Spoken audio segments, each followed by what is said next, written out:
All right, fans, welcome to another episode of DK Retro. Today, me and my co-host here, Rick Head, who's in charge of Hardcore Wrestling Radio, we're going to be taking out and we're going to be going on another edition of the Punch Out series. But before we go through that, let me welcome my partner. Look at I'm stumbling today. I've been hitting too many times by those characters. Rick, how you doing today? Well, I'm doing all right, and I'm going to tell you, it's been a while since I played Mike Tyson Punch-Out. It is not the same type of game that we've had from in the past, but it's it definitely has a game of its own. It has a lot of the original characters, and to me, really has that nostalgia factor. It's something that good old childhood memories, I suppose. Absolutely. Punch Out, actually, when Punch Out came out for the Nintendo, it was just called Punch Out. It was following the success of the arcade version of Punch Out. But due to the limitations of the Nintendo Entertainment System, they had to chuck back a little bit of the graphics and the character, the wireframe that we were so used to with the arcade version. That's why they created the little guy boxer called Little Mac, who was basically that was your hero throughout it. Also, just for the North American version, this is something some fans may not know. The North American version was named Mike Tyson's Punch Out just to give it that little bit of celebrity, the little bit of celebrity attachment there. But it was originally called Punch Out. The game was created in 1987 by Genno Takata. I hope I say it right, Takata, and he produced the original, arcade version of Punch Out. So he was in part of Nintendo when they created the Mike Tyson's Punch Out for the NES. Rick, I know we've played the arcade version. This is a little bit different. This one's, I think, for me, the actual controls are a lot easier. I wouldn't. They are, and also again, there's a lot more diverse characters in this game. I mean, in both Punch Out and Super Punch Out in the arcade version, there's just 6 guys. I think here it's just a lot more. Not to mention the way you get the power up punch is a lot different because you kind of have to catch the guys off guard to get that punch, Absolutely. to get And that also, super punch. Excuse me. yep, absolutely. And what's funny about this also is that um, in the Nintendo, they came out with two versions. So they actually came out with the original Punch Out from that was originally created, and then they came out with Mike Tyson's Punch Out, which is they're the same game. It's just one has Mike Tyson at the end, and the other one they had Sandman, a guy called Sandman, not to be confused with the ECW legend Sandman. He didn't come on and hit you with a Singapore cane. It would have been funny if he did, but that was a different era. Rick, I think we're gonna go. We're gonna continue with the Punch Out series, so we're not gonna go into Punch Out. We're gonna go with Punch Out, the original, the Nintendo version. Do you have that one? No, actually, I still have Mike Tyson's Punch Out. And for those of you a little bit of history, the reason why they made the switch at the time when Mike Tyson's came out, Mike Tyson was still very hot. He was huge in the boxing scene, and then there was that controversy where he I forget the wife's name, where he had a domestic dispute with his wife. Had some other issues, and I think Nintendo kind of wanted to get away from that. Um, and that's where I believe they had, like I said, the other super character. Um, and again, unlike the other Punch Out games in the arcades, once you beat Mike Tyson, it's been a while. I believe the game is actually over. Yeah, actually, no, I actually played it and one time beat Mike Tyson, and all it does is restart. After it gives you like a winning, you get your winning screen and all, you come back and you basically are fighting all over again, but you're not fighting like the simple characters. Now everybody's a little bit stronger, even Glass Joe. So I just switched over to Mike Tyson's Punch Out, so me and Rick are in the same game. Um, right now we're gonna fire him up, Rick, and let's see how far we go. Now, fans, we're not going to complete the game, obviously. We're not going to go all through it. We're just going to play a couple of rounds, get a couple of feel for the game, give our review and opinions, and then we'll go from there. All right, Rick, if you want to start yours up, I'll let you take over. And I guess the first opponent will be Glass Joe.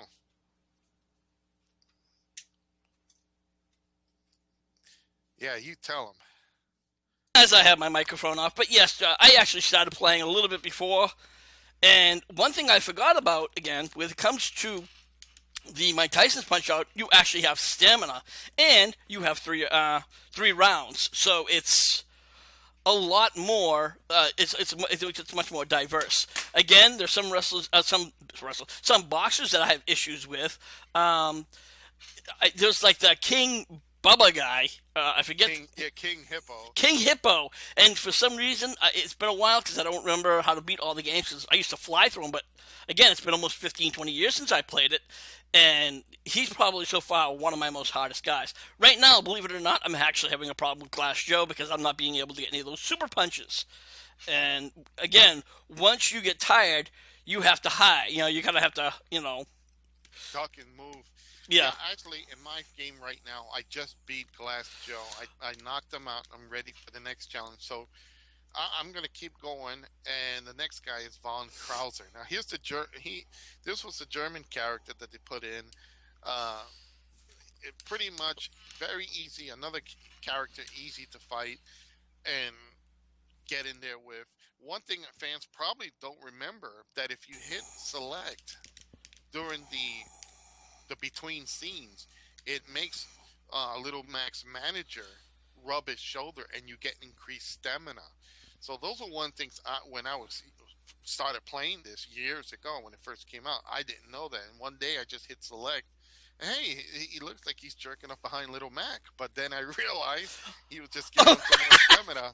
And you know what? I just saw that too. It looks like he's just kind of, All right, Little Mac, you get your feet in here while I kind of jerk off back here. yeah. Once you get off, you'll be able to go a lot longer. Although that doesn't exactly, that's not your typical guy. But hey, I guess in the Little Mac with his trainer behind him, you never know. Yeah, and I just got behind this German guy. If you notice, like in the other Punch Out games, they kind of make the little move, a little tells. Like in the case, the German guy again, I really don't remember all the names. He Right. was Yeah, Von Krauser. He'll Von do like Krauser. Thank you. I guess he does like a head shake. He does a Yeah, D'Lo Brown. exactly. And once you get that, you can kind of hit the moves. But if you're even off for a second, that's when he starts getting control. So you can't just sit there and punch and kick, punch. I mean, keep on hitting the punches. You gotta actually, literally learn how to box the right way. Or at Yep. least to the settings of the, to at least as I can't talk to mine, just the way the game goes. So, anyways, yeah, definitely a great game. Probably one of the better games for the Nintendo when it came out. It definitely has that replay factor that it's back in the Nintendo era. It was certainly an all-time favorite. Oh, absolutely. I think the only time we've actually had boxing games was out of the old Atari 2600 and 7800. Let's forget about the 5200. That was a horrible system. Um, we used to see like an over the head view where it was just all you saw was a ball with two arms punching forward. At least with Nintendo, they got it right. It was not exactly like the arcade, but this one was entertaining. I'm up to now Piston Honda, who's the minor circuit champion. And that's another thing, Rick. At least they gave you goals. In this one, you're after certain opponents, you immediately get a title match. And after the title match, you're moving on to like you do a nice little training scene, a Rocky kind of training scene. Well, and another thing is, before keep in mind at the time Nintendo did not have any saves, so back then all they really did was give you little passcodes to get to the next segment. And here's a little teaser, or something that maybe a lot of people might not have known, is that the passcodes are the exact same ones. I remember actually writing them all down, and I figured, yeah, they'll probably change, and they didn't. It was the same ones every time. Oh, absolutely. And then there was all those numbers and letters. It was just a literal sentence. Um, Here's another thing too. Something that some games have it, some games don't. At least in the Punch Out series, the not the Mike Tyson version, but the I think in the regular Punch Out, if you look in the first row on your upper left, you see the little heads bopping up and down. There's a guy with a beard. He's the only one with the beard.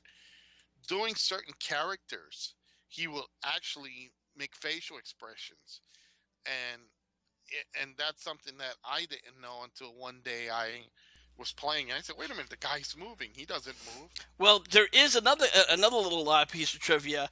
If you look over in the right hand corner, and this, of course, is the arcade version, you see Donkey Kong in the arena.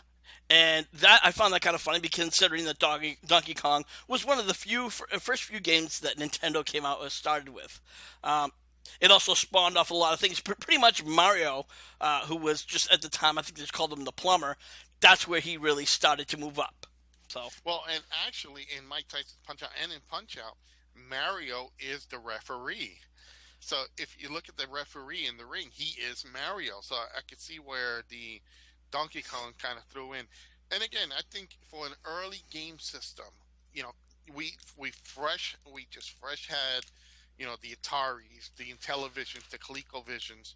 For Nintendo to come out, this was something. This was a really entertaining game. They had different versions. They had, like I said, we're going back to the Mike Tyson's Punch Out. They had the regular Punch Out, and then they had the gold release. The gold release basically was the final opponent was Super Macho Man, not to be confused with the oh yeah Macho Man. It, if it was, he wouldn't be hitting you with punches. He'll be hitting you with elbows. But he was your opponent in that final game. And also, what I didn't know was in the Super Punch Out arcade game, Rick, Super Macho Man was also that same boss. yes, if I'm not, I never actually played what's called the Gold Edition of a Punch Out, which of course we're talking the Nintendo version. But yes, again, they had to kind of create it. Now, Super Macho Man in Mike Tyson's was never in there. I believe, if I'm not mistaken, he was the big boss when they came out with Super Punch Out, which was on the Super Nintendo. Not to be confused with the arcade game. And I just got my ass kicked by Piston Hurricane or whatever. Again, Piston Honda. Piston Yeah, Honda. Yes, it's not Piston Hurricane. Piston Honda. I'm getting all my games fucked up tonight. yeah, it wasn't It wasn't a Hurricane. The guy, what was his name? Shane Helms from WWE. Look out, there's a hurricane in town. Yeah, well, again, Piston Honda and Piston Hurricane had the same schematics. Basically, their super punch was just sit there and hit you 50,000 times till you went down. If you were lucky enough or you were good enough, you could dodge those punches. He'll do one big super uppercut, and then you punch him. Now, again, here's another thing that's totally different from the arcade version. In Mike Tyson's Punch Out, if you lose, you automatically get knocked down to rank 2. You don't get another shot, so which means you have to go beat the guy that you beat before to move up the rank again, which I think was a pretty cool feature. Exactly, and the game had good replayability. Here's another thing, Francis, a little tidbit for you guys. After the license was done with Mike Tyson, they did a special Punch Out character where they replaced Mike Tyson with James Buster Douglas. James Buster Douglas, for you fans that don't know, beat Mike Tyson for the World Boxing title back in the day. So that's kind of a little thing you don't see it. It's very rare, and that version came out in 1990. So while this version, Mike Tyson's Punch Out and the Punch Out series came out in 1987, it was produced in 1987. Um, the version of Punch Out with James Buster Douglas, again, very rare to find, came out in North America in 1990s, and again, it is very hard to find. But with that, Rick, I gotta say, I just went by. I'm up to King Hippo now. I'm not gonna continue going, but I'm just gonna say, Rick, out of all the boxing games from back in the day, and we're looking at from Nintendo back, um, I gotta say, if I were to give this like a ranking of 10, I gotta give it at least a 9.5. Some characters were extremely hard, but if you played it enough, you got used to it. The playability is there. The graphics were good for the day. The little segments where you're between rounds, you're seeing what the different expressions and you could say the little bit of oh, what was it? The little quotes that each fighter would do. And your manager would give you little tidbits of information. So, again, for me 9.5, really fun game. Um, what do you think, Rick? Well, I have to admit, when I first got the game, I wasn't really overly impressed with it because I was still still playing Punch Out in the arcade. So for me, it took a little bit before I really got behind it, but eventually I did, and I got to like it, and it does have that replay value. And surprisingly, I didn't even realize that I'm actually paying the Punch Out, not Mike Tyson's Punch Out. And yes, as you said, pointed out, there was the Super Macho Man was the big boss. Uh, but you know what, Joe? I think we're gonna wrap it up. I have to give it myself. Yeah, definitely 9 out of 10. It had the replay value. The only other thing I really wish they could have had back in the day was the save points, but obviously that just wasn't the case. The technology was not up. But that's it. Right. It was very rare. The games were very rare. Like I said, it was fun for me. I'm up to King Hippo now, folks, and I just knocked them down. You gotta have patience. It's been a great time reviewing this old game. This was really fun. Um, and you know what, Rick? I think we're going to call it from here. Our next version, fans, we're going to work on. And again, this is the DK Retro series is a work in progress, so please excuse us as we go through it. But the next game that we're going to go through the series is Super Punch Out, which was on the Super Nintendo.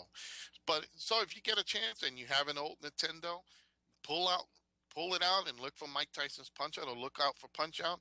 I guarantee if you want a little bit of nostalgia, a little bit of a challenge, give these games a try. Uh, And Rick, can you tell? I'm sorry, Rick. Can you tell everybody where they can find you and what's going on? well, for you wrestling fans out there, we have a Hardcore Wrestling Radio podcast. We've had some great interviews in the past month. We've talked with Rhino. Um, we're the type of we really don't pull any punches. It's really not a show for younger viewers, but because we use a lot of adult language, we pretty much say the way what we want, how we fucking want to say it. Pardon me for those of you who are younger viewers who are listening. Younger anyway. Yeah, this is not the group that we're gonna say, "Oh, Jilly, gosh." And if you want to join in the conversation, head on over to Facebook in the group sections under HWR chat room, and please subscribe to us over at youtube.com/HWR show. You know what? Thanks very much, Rick. And fans, you can follow me on Facebook, facebook.com Joseph Knight Manager, where that's basically my personal page. You guys can leave me messages. You can also follow DK Retro, Danger Nights, where we do reviews on games like these, classic movies, videos, TV shows, you name it, we're watching it or listening to it. And you can find that at facebook.com DK Retro. You can follow me on Twitter. Lately, I've been getting a lot of Twitter fans, and I appreciate that, guys. It's been a lot of fun people sending me messages, asking me if I'm getting back in wrestling related questions, and game questions. You could find me on Twitter at JKnightCWA. And with that, Rick, we're gonna unlace these gloves. We're gonna clean them out, spit in the bucket, wait for Mickey to come out like you're a bum, choke the chicken, and we'll get ready for next time for Super Punch Out. Thank you, fans. I think quick before we end it, yeah, I think Mickey from Rocky would have been a good idea, but unfortunately, I think copyright infringements would have been an issue. But yeah, You know what? Before we cut off, Rick, and you bring that up, there was a PlayStation 2 game, and I think it is for PlayStation 2. I know we're going off a little bit off the Punch Out series, but this is real quick. If you want to play Mickey, the manager of Rocky, in PlayStation 2, there was a boxing game called Rocky, where you can play different valuable characters of the Rocky movies. Rocky, Clubber Lang, who was Mr. T, Apollo Creed, um, Dolph Lundgren's Russian character. You can even fight against a Mickey, so you can get a chance to beat that little guy up for making you chase that damn chicken. So with that, Rick, let's go home. and Yeah, and with that, guys, for your host of DK Retro, I am your hardcore host Rick Head saying we'll see you when we see you. chase the chicken, chase the chicken.